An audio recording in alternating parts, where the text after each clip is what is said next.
Comenzamos un nuevo programa de salud y sociedad en Popular Televisión.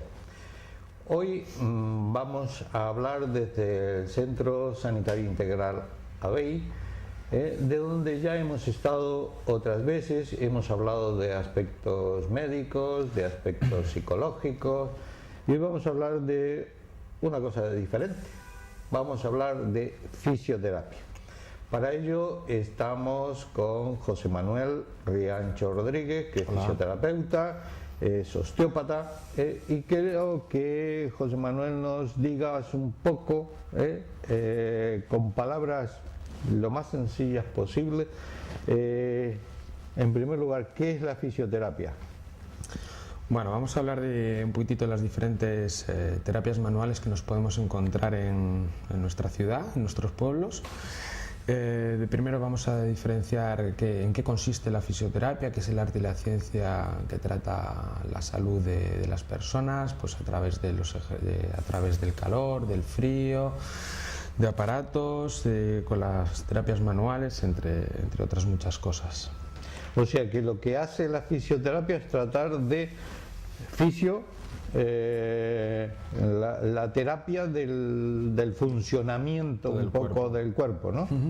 Y para ello empleáis una serie de técnicas manuales, masajes, aparatos, electroterapia,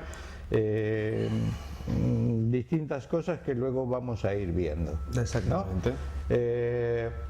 Yo oigo, no entiendo todavía, y quisiera que nuestros televidentes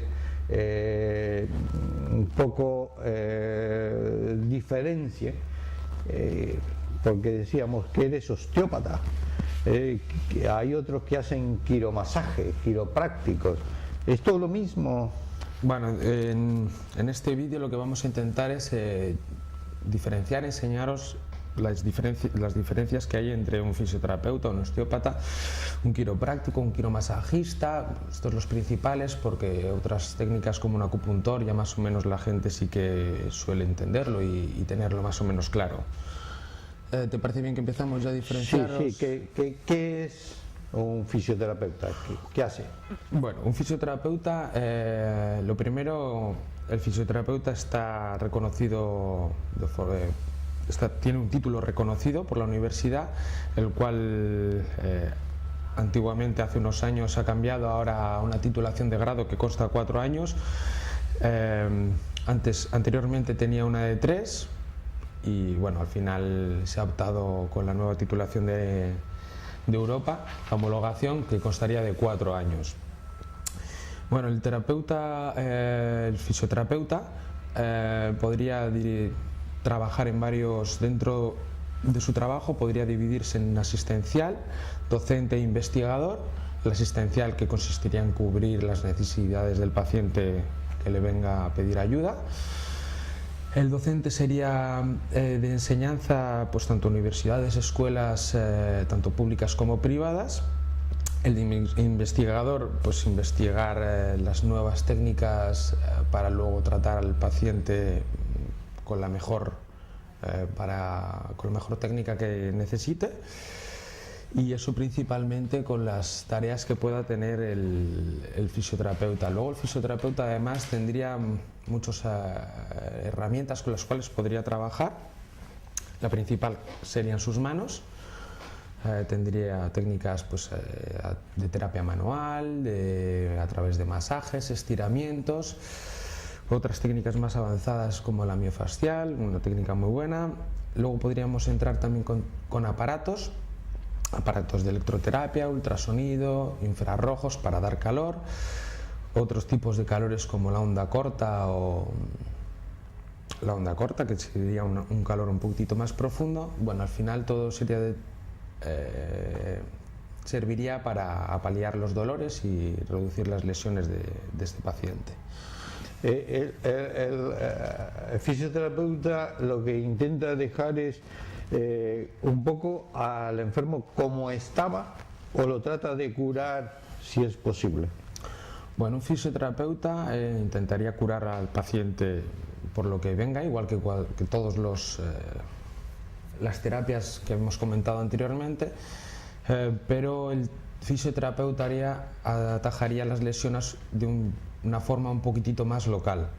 En donde me duele, ahí es en donde iría a actuar el fisioterapeuta. Hay otros, dentro de las terapias manuales que hemos comentado, como el osteópata o el quiropráctico, a lo mejor, dependiendo cada uno de cómo tenga o cómo vea al paciente, eso dependería del terapeuta, pues abordaría ese trabajo, pues o iría sobre la zona de dolor o trabajaría en zonas más distales al dolor para recuperar al paciente. Y decíamos que había distintas palabras que un poco se mezclan, ¿no? Otra de ellas es la osteopatía. ¿Qué es la osteopatía? Bueno, es un osteópata. A ti te hemos presentado como osteópata. A ver, defiéndete. Muy bien. Bueno, pues el osteópata, la osteopatía fue desarrollada por Andrew Taylor Still, un americano, en 1874. Bueno, este hombre tuvo un hecho histórico que, bueno, pues su padre era practicante, pero él tampoco le convencía mucho esto de la medicina porque siempre pensaba que tenía unos efectos secundarios que a él no le gustaban. Resultó además que tenía varios hijos y 3 de ellos tuvieron en un brote de meningitis, 3 de ellos fallecieron. Esto le hizo pensar y tuvo que empezar a valorar cómo abordar a los pacientes de otra manera sin tener que estar medicándose todos los días. Bueno, pues él consiguió, fue el primero que empezó a trabajar con la osteopatía y bueno, en 1874 empezó, podríamos decir que abordó con la osteopatía, ¿vale? La osteopatía, en realidad, ¿qué consiste? Bueno, a diferencia de otros, es decir, ¿qué intenta hacer o a qué va? ¿A los músculos, a los huesos, a las articulaciones? La osteopatía trata principalmente las disfunciones de hipermovilidad e hipomovilidad, las disfunciones que se mueven mucho y que se mueven poco. En el cuerpo humano habrá unas articulaciones que se muevan más y otras articulaciones que se muevan menos. Las articulaciones que se mueven más normalmente son las que provocan dolor y las que se mueven menos son las patológicas, son las que son la lesión en sí principalmente. Por ejemplo, una de las que más conocida es la osteopatía de pubis en los futbolistas. Claro, bueno, considero que es un poquitito difícil para que lo entiendan ellos, pero una patología un poquitito más sencilla, que sería la del codo, pues una patología de codo que se mueva mucho, querrá decir que habrá una lesión en muñeca u hombro. Por lo tanto, para trabajar el codo, trabajaremos previamente muñeca y hombro y valoraremos a ver si han disminuido las tensiones y quitado el dolor. Si no ha sido así, pues ya iremos a trabajar de forma local al codo, que sería en donde al paciente le duele. Puede haber otros tipos de disfunciones, pues a nivel estructural, como hemos dicho, pues, en este caso del codo, pues por un traumatismo o por un exceso repetitivo al movimiento. Pueden ser otro tipo de lesiones viscerales o craneosacras, ¿vale? Craneopélvicas, más o menos, para que nos entendáis. En el codo, ¿qué vendría a ser? Por ejemplo, el codo de tenista. Por ejemplo, es una lesión repetitiva. Nosotros realizamos la acción por nuestro trabajo, por nuestra actividad diaria, muchas veces y de forma muy repetitiva, y al final acabaríamos provocando en unas distensiones, tendinitis, inflamaciones en la articulación, provocándonos dolor. ¿Y en las viscerales qué sería, por ejemplo? Bueno, el tema visceral es una cosa que normalmente a la gente les resulta un poquitito difícil de entender y bueno, al final nosotros entendemos el organismo como un conjunto de todo. Si nosotros tuviésemos una mala alimentación, incluso también el no beber agua, consideraríamos que podría provocar una patología en el hígado en este caso. Pasaría lo mismo, una víscera que está mal alimentada o que no está bien, está en disfunción, se movería mal. En este caso se movería de más, provocando patología, dolor en otra zona, ¿vale? Nosotros tendríamos una patología de hígado y tendríamos un dolor que el cuerpo lo reflejaría en otra zona en este caso, si nos duele el hígado, pues nos molestaría el hombro derecho o nos dolería en la zona de la espalda a esta altura. Más o menos ¿Y la cráneo-sacra o craneal? La cráneo-sacra o la craneal, bueno, pues es otra técnica, es otra disfunción que pueda haber en el organismo. Esta es un poquitito más general en todo el organismo, ¿vale? Está unido tanto el occipital como la parte posterior de la pelvis y nos regula la respiración. Nosotros cuando respiramos no lo notamos, pero se mueve a un ritmo simétrico tanto el occipital como el sacro. Cuando nosotros tenemos una caída, nos caemos para atrás, nos damos en el culo, o nos caemos para atrás y nos damos en la cabeza, o también cuando tenemos un accidente en el cual se produce un movimiento así, se produce una sincronicidad de este movimiento que estábamos hablando. Esta sincronicidad repercute en todo el organismo, haciendo que el organismo no vaya de forma homogénea y por lo tanto provocando dolor. ¿Y un osteópata qué le hace a eso? O sea, si hay un fallo estructural o visceral, es decir, ¿qué le hace?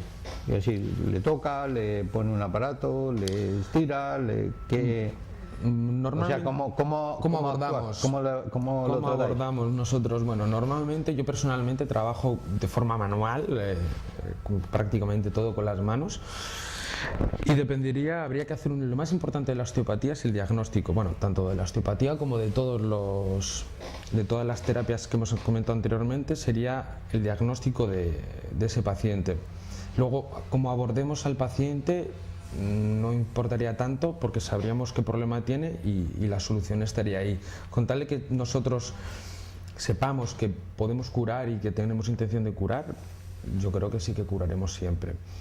Dependiendo de las técnicas de la lesión que tenga el paciente, si es estructural, visceral o craneal, como comentaba con Raúl, si es estructural normalmente suele ser por un traumatismo o un movimiento repetitivo. Ahí normalmente se suelen trabajar tejidos blandos, pues a través de estiramientos, trabajo de tejidos y luego unas manipulaciones.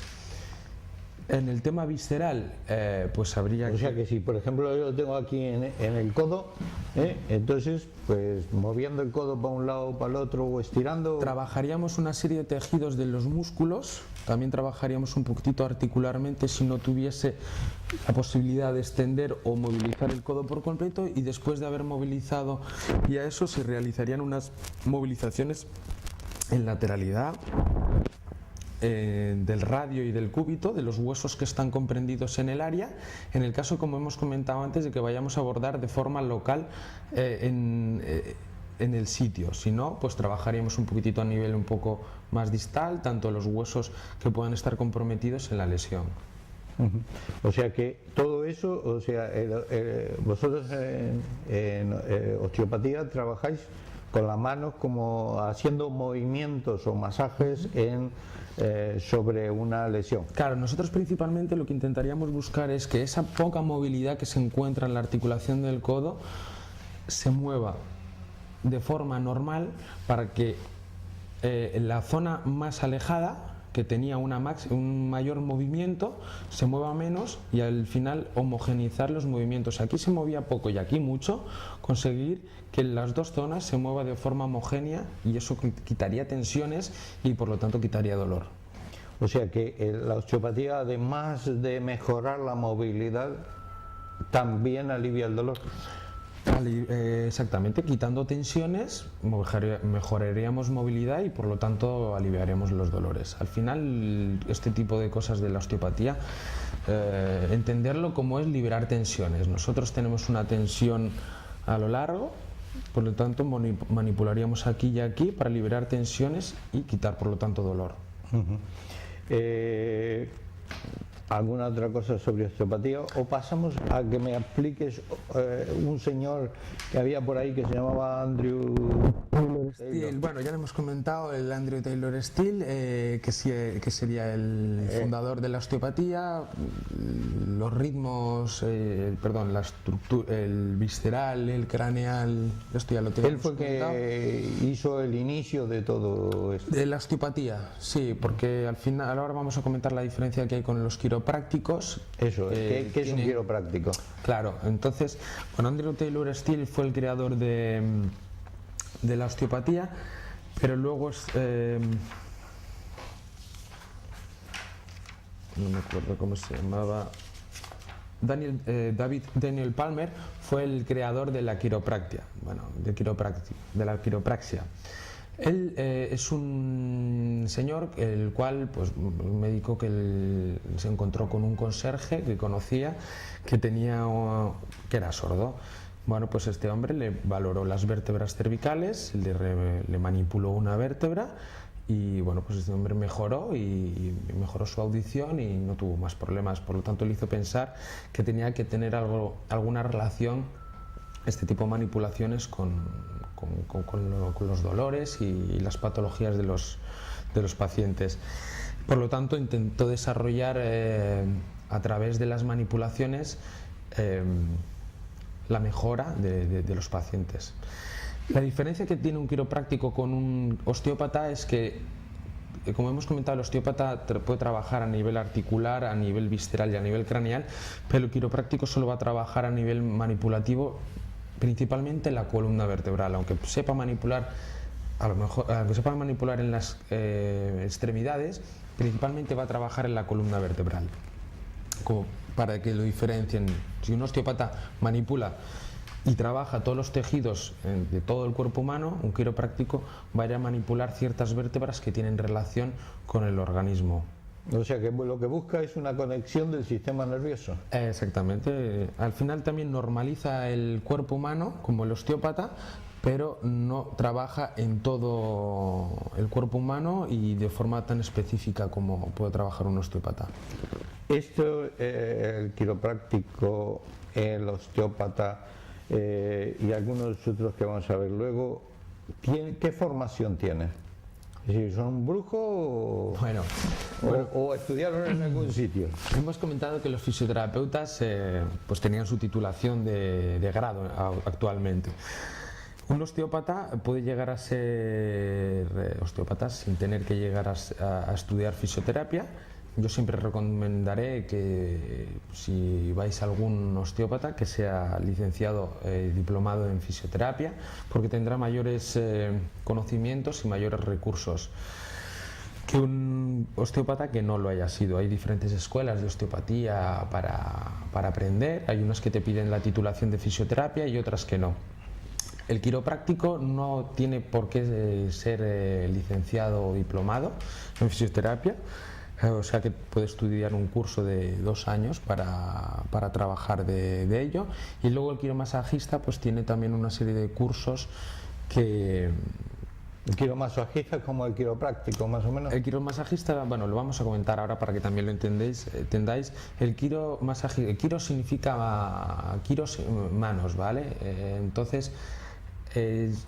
el masaje con las manos. Esto lo dicen así para intentar diferenciarse, porque hay masajes que se realizan con otros aparatos que no sería lo mismo que con las manos. Entonces, pues al final sería una terapia para masajes y estiramientos, con la utilización pues a lo mejor de piedras que hayáis visto, o de unos vasos que a presión que también se pegan. O también incluso utilizan mucho los aromas, con los inciensos y demás. Ahí vamos a otra cosa. ¿Y esos de los balnearios qué? Bueno, son técnicas que se utilizan más para relajar. Balneario, spa, que está de moda. Sí, bueno, al final el cuerpo humano es un todo y tienes que organizar la mente estructuralmente, que consideraremos el cuerpo y los huesos. Luego visceral y craneal, y por último lo emocional. Entonces, con un aroma, con los aromas, con las esencias, podríamos entrar un poquitito emocionalmente, y por eso en los balnearios se utiliza, y creo que puede relajar y ayudar mucho a las personas que tengan un estrés y que se encuentren pues muy alteradas y muy nerviosas. Y esos baños o masajes que dan con chocolate, con fresas, con yo qué sé, con un montón de cosas, ¿eso tiene algún sentido? Hombre, dependiendo de la patología que puedas tener el paciente, sí que podría tener un beneficio. Todo depende del diagnóstico que se realice, y si el paciente se encuentra muy nervioso y es un paciente alterado, pues le podría bajar mucho su estrés, su sistema nervioso autónomo, y poder recuperarse o mejorar. Si él ya tiene una patología estructural porque ha tenido un golpe, esa terapia la va a aliviar su estrés, pero no la va a aliviar su dolor. Habría que trabajar a lo mejor de una forma más local, pero no con un masaje o... Y un masajista que vemos por ahí en las columnas o en la panadería, que ponen cartelitos, masajes, se dan masajes por 5 euros, por 10 euros, lo máximo. Sí, bueno. ¿Esos tienen formación o simplemente hicieron algún cursillo? Porque yo he visto que hay un cursillo en Cruz Roja, 15 días o no sé cuánto tiempo, y salen masajistas. Bueno, al final yo empecé, antes de meterme a la fisioterapia, hice también un curso de la Cruz Roja para ver si me gustaba esto o no me gustaba, y bueno, me gustó. Dependiendo de tus dolores y de qué es lo que quieras recuperarte, si es una patología grave o no, si es una patología que llevas mucho tiempo con ella o no, pues deberías de elegir el profesional que buscar. Si es una persona que solo ha estudiado, como dice Raúl, masajista, pues a lo mejor solo le valdría para un deportista, para liberar cierta musculatura en cierto momento determinado, pero no conseguiría aliviar o integrar a todo el cuerpo humano, no, le faltarían conocimientos para integrar todo el cuerpo humano. No se trata de que te duela en la zona donde a ti te duele, sino que puede ser un dolor que aparece ahí, pero que la causa primaria sea, pues, en este caso, por ejemplo, digamos, visceral. ¿Y qué medios tienen? O sea, hemos hablado de masajes manuales, masajes con algún equipo. ¿Qué medios en general suelen utilizar? Es decir, el osteópata dijimos que va solo manual. Sí, no utiliza equipos. El osteópata, nosotros nos hemos quedado un poquitito ahí. El osteópata principalmente utiliza las manos y trabaja sobre tejido blando, muscular o ligamentos, y trabaja mucho con la manipulación. Tanto vertebral como la manipulación de las vísceras o del cráneo. Una manipulación debe de ser rápida y potente, pero no tiene que provocar dolor en el paciente. Si provoca mucho dolor, pues llegaríamos a irritar al paciente y sería hasta contraproducente. Principalmente al final, pues, quedaros como que puede trabajar como un fisioterapeuta, aplicar las técnicas de un fisioterapeuta, más las manipulaciones, que son las que no tendría un fisioterapeuta. Muy bien, vamos a hacer una pequeña pausa publicitaria y vamos a continuar, que nos tienes que dar algún consejo para cuando me duela la espalda, para cuando tengo un esguince, o para cuando, no sé, algunas cosas se nos ocurrirá, o cuando tenga un ictus. Vale. Así que una pequeña pausa publicitaria y continuamos en Salud y Sociedad en Popular Televisión.